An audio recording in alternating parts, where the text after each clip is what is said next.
W8 to another good morning and welcome to Koikimedia Live. As I continue to use my platform to enlighten and educate as many of you, and reasons why we should get the hell out of Nigeria before Blossom Lane. Nigeria sinks every single one of us. If we refuse to leave Nigeria, Nigeria is going to sink each and every single one of us. So good morning and welcome to the transmission in the 14th day of the month of July 2023. Mo kí wa pé a kú ọjọ́ ìní. Mo kí ọmọdé, mo kí àgbàlagbà.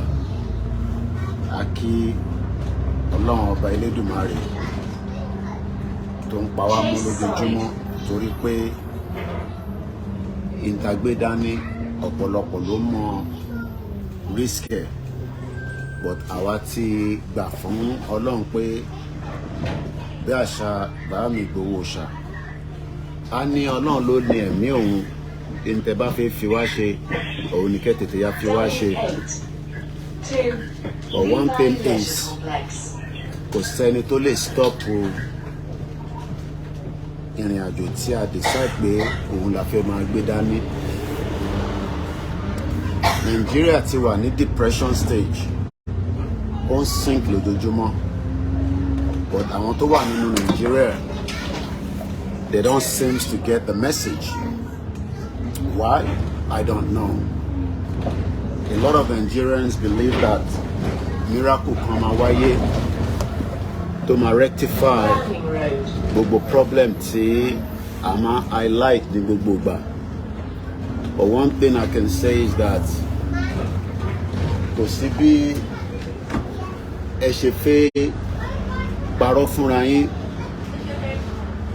ẹ lè máa live in denial. Problem tí yín nìyẹn, kò ń ṣe problem tèmi.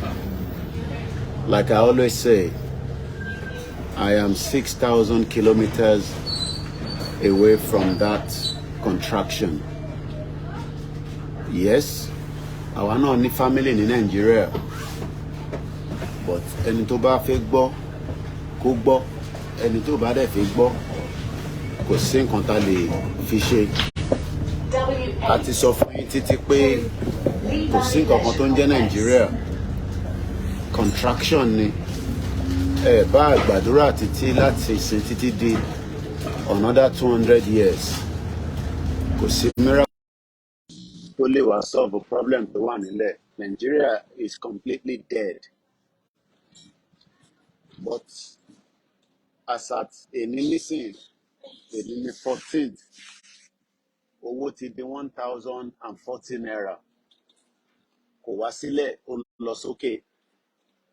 Bọ́lá TINUBU promise gbogbo yín ní 8,000 naira. Tí bá ní gbogbo yín, àwọn 12 million nínú 130 million Nigerians tí ó wà in abject poverty.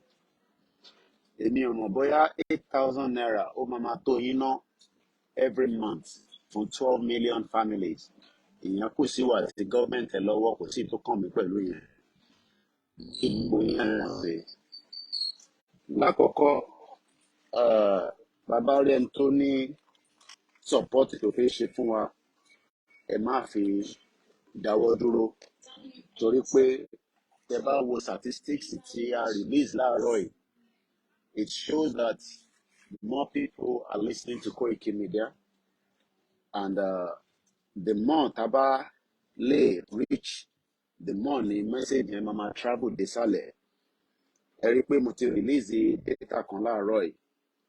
Data yẹn ó dá lórí pé if you go and look at that information tí mo fi síta láàárọ̀ yìí, you will see that we are not doing very bad in terms of our statistics. Let me give you, we had new subscriber on our YouTube channel, we had 2,019 new subscribers. That means that in as much as all the messages táwọn èèyàn ń try láti portray platform Koikimedia, especially my single self as one of the biggest face in this movement, more people are still trying to know more about Yoruba Nation. At least I want to unsubscribe. In tí mò ń sọ lórí platform mi lójoojúmọ́ has only got to do with Yoruba Nation and nothing more than that. Tẹ́ bá wo minute of watch, the minute of watch lórí YouTube channel wa lẹ́tàn is to the watch of 2.6 million. That is not a joke. We can increase the capacity, but that is subject to as many of you continue to this. I don't tell people to share, but that's not my job. Èmi ò lè máa ṣe program kí n tún máa pariwo ẹ bá wa pín ẹ bá wa share. It's of no use. That is the responsibility of those of you that are watching. Àbọ̀rọ̀ máa sọ fún yín kẹ́ share. That means pé à ń try láti máa force yín nìyẹn. It's not easy every day to come out. 2 hours, 1 hour, 20 minutes, 30 minutes, 6 hours with all the medias around that are campaigners. Tí ẹ̀yin tí ẹ jẹ́ listeners tó dẹ̀ jẹ́ pé nǹkan ló yẹ kẹ́ ṣe iṣẹ́ tó jù bẹ́ẹ̀ ẹlòmíì á kàn jókòó kò tẹ̀ ní pín program yẹn. So kí wá ní purpose? So mo dúpẹ́ lọ́wọ́ àwọn tó ń bá wa gbọ́ ètò. We have a total of 756.9K total view. And these are statistics and numbers that are very great. And we are grateful to those of you that continue to listen to us. Now, let's come to the reality. And kí ni reality láàárọ̀ yìí? Reality yẹn náà tún ni pé Nigeria is going, and is gone. Some of you can say it is not going to happen. Venezuela, ó ti wà in crisis. Venezuela has a lot of crude oil. I already explained that to you. But tẹ́ bá lọ wo Venezuela lénìí, Venezuela is like a shit country. Gbogbo àwọn ọmọ ìlú wọn ti sá jáde nínú ìlú láti lọ survive láti ta. So àti ta làwọn èèyàn ti ń send owó sínú ilé láti fi support àwọn families wọn, which is what the Nigerian diasporas are doing as well. The Nigerian diaspora are sending billions of dollars.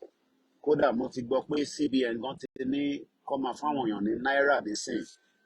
Buhari the saddest olórí burúkú ẹ̀ òun ló ní kí apá ti send owó sílé kó máa fún yín ní dọ́là kẹ́rì lọ ṣiṣẹ́ lọ́dọ̀ àwọn olórí burúkú àbòkí tiẹ̀. And that was what he was doing for a very long time. Buhari changed that policy under olórí burúkú Emefiele. But TINUBU has reversed that again, that taba send owó sí yín nísìn ní Nigeria. A dẹ̀ need the NAIRA fún ẹ̀yin tí ẹ bá lè support wa láàárọ̀ because we have a lot of programs and sometimes we are shortage of NAIRA as well. So tabarẹ̀ tó lè, because I need láti reimburse our boys wa nílé. Especially we have a program that is coming live today. Money láti ra data for so that it saves me from sending money from here. That's the reason why we always ask for NAIRA. So tabarẹ̀ tó lè fún wa ní NAIRA. It doesn't matter how small. So that my lady disburse it for my nílé, because in the next few hours there's a program coming up. Everything that's got to do with Yoruba culture and promote in Nigeria, because actually in Nigeria it is of the country, but there's nothing called the Yoruba country yet. We are still in Nigeria, and that's the fact. So we went on to dúpẹ́ oní bomb bastard yẹn tó ní ti gba country fún yín. Kò tí sọ bank, kò tí sọ mineral bank àbí central bank òmìnira tó fẹ́ lò. So ó dà pé ẹ̀yin tí ẹjọ́ ń live in that cocoon tó bá yá ẹ rò pé wọ́n kàn gba country. We should máa ṣe analysis lórí CBN. CBN was created, CBN was created 2 years before Nigeria independent. So even if we are going to get a Yoruba nation country, we must have our own system of banking ready. So if you are going to help us this morning, I need to buy credit for those boys, and they're already on the route. But if I'm finding too much details because of their own security. So Tabare to lè sponsor wa pẹ̀lú any amount of naira nílé, request the first bank, and then I will send it to you so that ẹ lè bá wa credit ẹ̀. Tó bá dẹ̀ jẹ́ pé credit náà lè fẹ́ rà fún wa, does not matter. Mostly MTN làwọn ọmọ yẹn ń lò nílé. We spend up to 20,000 naira because gbogbo live transmission tẹ̀ ń wò láti Nàìjíríà táwọn ọmọ yẹn ń ṣe 1 hour 2 hours. Kò sí gbogbo ọmọ Koikimedia tó bá ń ṣe program nílé bẹ́ẹ̀ni náà ṣe ń ṣe ní UK làwọn náà ṣe ń ṣe fún yín. A kì í ṣe fídíò 2 minutes 3 minutes. We run a very long building tẹ̀ ń wò níwájú yìí is children and family hub.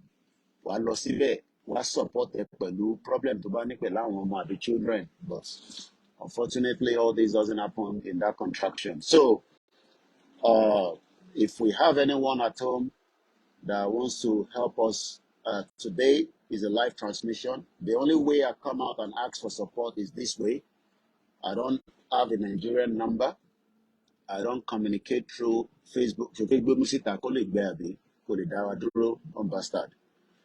I don't ask for request of anything on the Facebook Messenger. I don't have somebody have call my attention to Olayomi Koiki Facebook. I don't have Olayomi Koiki Facebook. That one is gone. So if anybody is communicating with you through those channels, that is not me. Everyone has my number, and the email is also the same. You can also email me if you have any inquiries or you want to cross-check anything. I am not YSDM. YSDM is the leader of the movement. I am an independent media. I am not attached to anybody, but my job is to promote anything that links to the Yoruba nation, not the Ominira, because I have nothing. Yes, we did supported Dupe Onitiri at some point, only for us to realize that she was not who we thought she was, because she had a different plan, and her plan we continue to destroy. It does not matter how much time they spend on the Eniki Ijile statistics and you realize that even in Ijile local government in Ondo State, nobody knows about Ominira, not to talk about Dupe Onitiri. But Sebadaruko Igbowo, I'm sure in Ijile local government they knows that. And the same thing goes to Wale Ali and the rest of those, buffoons that are sitting and thinking that only Facebook Latin by Yoruba nation. When we are going to get the Yoruba country, it will happen. And it will happen, within the context of us seeing it. Not the one that we are told right now that Yoruba nation or Ominira has been declared last year, November, and they are waiting for interim government. Even Adubo Tenwoy, Adubo Nikan, it is not easy to take this area. Imagine telling everybody in this area, piece of money, simply, hey, this particular part now is now called Scottish country. How come I'm sick or gbé mi lọ sí hospital láti lọ máa lo tablet mi? And people are sick. Let me show you. There's a guy called a footballer. Gbogbo ilẹ̀ máa ti mọ orúkọ ẹ̀. Tí bá dárúkọ ẹ̀ nísìnyí, mo fẹ́ gbé kámẹ́rà mi wá síwájú mi. People are sick, but they don't tell you. This guy, gbogbo ilẹ̀ mọ̀, Dele Ali, is a footballer. Ó ṣe podcast kan nísìnyí. Ó ní England star sleep pill addiction. So the same thing is with Dupe Onitiri. She's sick, but sick. This guy was sick, but he didn't tell anybody.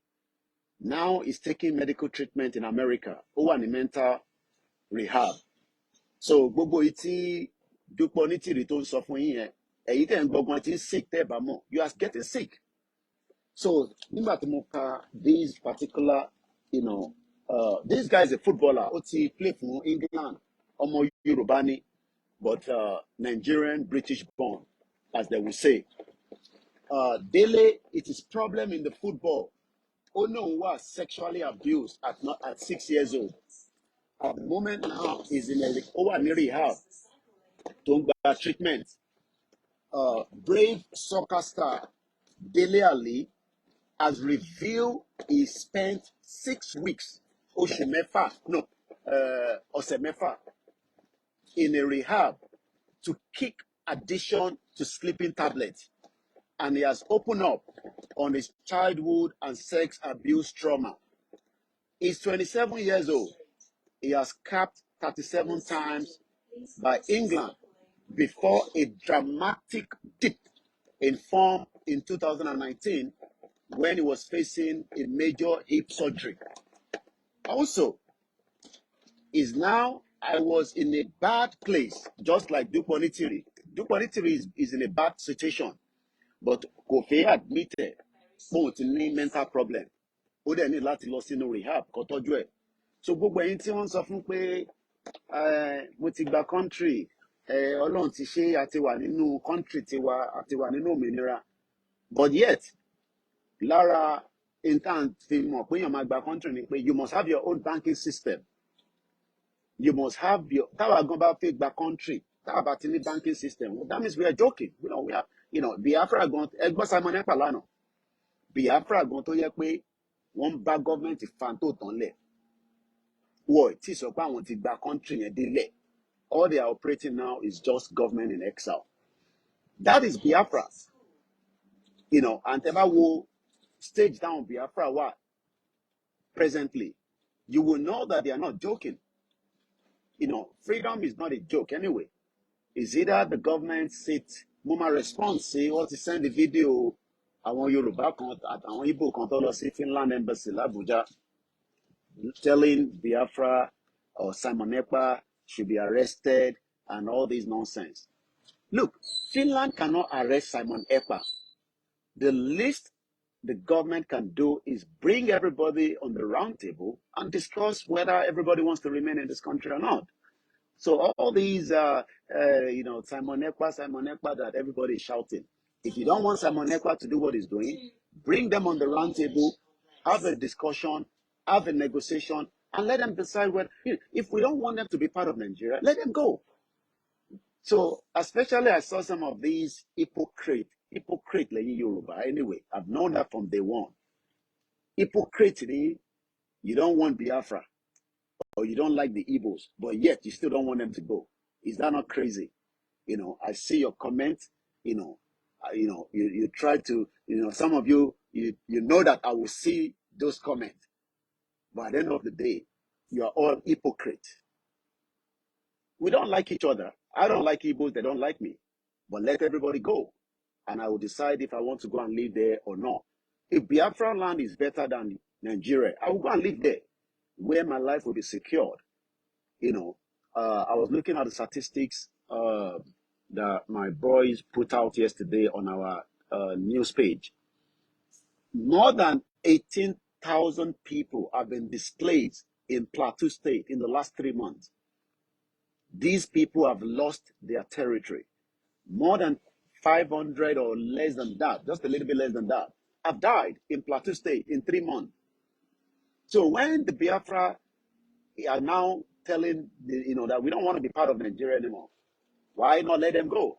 And then some of you that are hypocrite, I keep telling you, Yoruba, you are born bastard.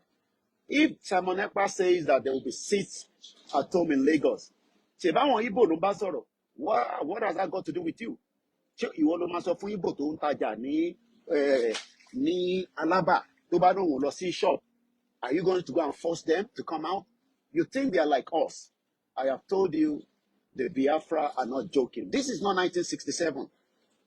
Yoruba man Biafra wants to fight. But before the fight, they want as much diplomacy and likewise negotiation. But they are ready to fight. This is not 1967. I have warned Yoruba people.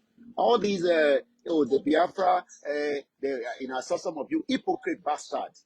I call you bomb bastard. I don't have any friend. I don't know anybody. I give a toss about where, even I don't care. I am putting myself in the line of risk. Everything I'm doing is risk.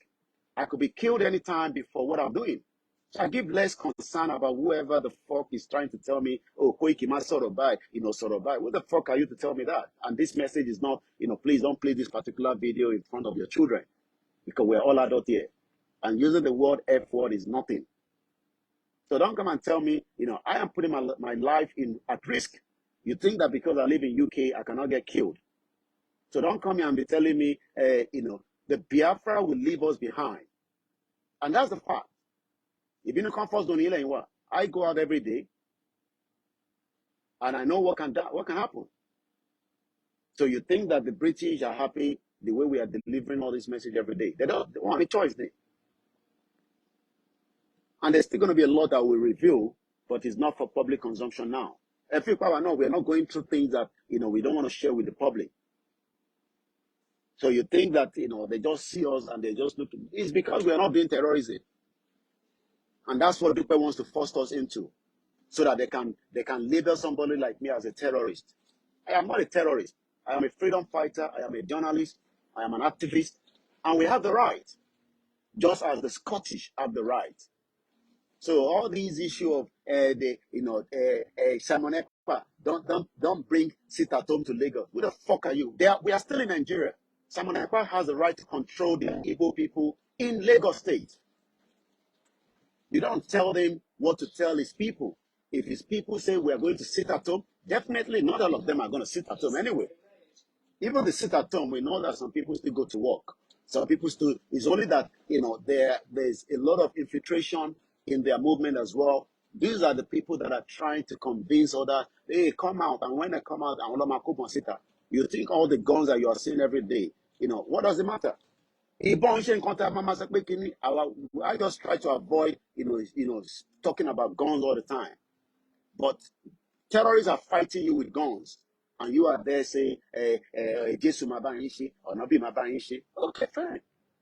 We want a peaceful way. I have agreed. But I have told you that I have told you that I remain on that. The IRA fought the British before they left and got their freedom.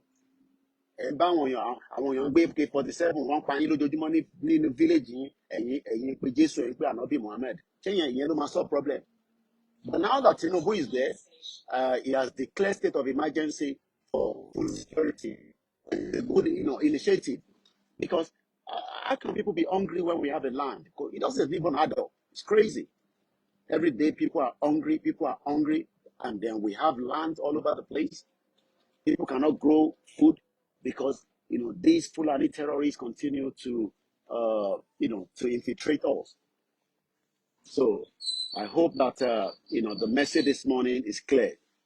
Your NAIRA is sinking, and it's sinking very, very fast. Whether you agree with me or not, that is your own cup of tea. Before you know, the NAIRA will sink more. So if anybody wants to help us, get in touch with me so that I can say, I'm sure a lot of you knows the NAIRA account. It does not matter how small, so that I can send something to those guys. We have an event that is happening. It's got to do with Yoruba culture, and they will be there for, I believe, today and tomorrow, like Borolong. There's something coming up again in another state. So, anything that's got to do with Yoruba culture, we will promote it, we will bring it out. But one thing is, whether you like it or not, at some point, the country will be worse than Venezuela. Go and look at Venezuela. They have vast amount of crude oil. But today, Babale Kitimokin, Ekiti ni mo ń sọ̀rọ̀ lé lórí láti àná, mo ti kí ẹ̀yin náà dáadáa pẹ̀lú àwọn matrix ẹkúṣẹ́ takuntakun. So Ekiti ní 16 local government. Níbi tí a ṣe research yẹn dé, Ekiti náà ni bàbá Akíntóyè ti wá. Ẹni àwọn professor yẹn ni máa address. Gbogbo àwọn professor yẹn níbo lọ sá pamọ́ sí. À ń sọ̀rọ̀ Yorùbá. Ekiti ló yẹ kó jẹ́ education hub fúnlẹ̀ Yorùbá. Ibẹ̀ ló yẹ kó máa jẹ́ bí training center tó máa train gbogbo àwọn states tó kù. Every state is unique. Mo kí mọ́mí mi Grace Senior Karoma. Gbogbo state ló wà unique. Ẹ ti understand nisin. So Ekiti State, has so many professors, but they've all kept quiet. They are not talking. They are not interested in Yoruba nation because Jeguru Jera ni wọ́n. So once again, that is how far I can go this morning. We might come back out later again, but for now, have a very good morning. Mo kí ọmọdé, mo kí àgbàlagbà. Èmi ló ń pè ní Ọláyọmí Koikimedia. Tó bá sá kò ní wọlé, mo sọ fún ẹ. Torí pé àdúrà yín lójoojúmọ́ náà ni pé ká sùn ká má jí. Fún àwa tá à ń pariwo pé a fẹ́ òmìnira. Èmi kọ́ ni pọ́blẹ́mù yín. Nàìjíríà ni pọ́blẹ́mù yín. Ẹ jẹ́ mo yóò yà ká tó dé Nàìjíríà, ká tó dé ilẹ̀ Yorùbá nation. Because every day, Nigeria is sinking. Ó sink lójoojúmọ́. And I pity a lot of you at home. Orí ló ń tà ní 45,000 naira. Ẹ ṣì máa rà á gan ní 20,000 naira níbi tí nǹkan tó ń bọ̀ yìí. And there is very lot for now. Bye for now.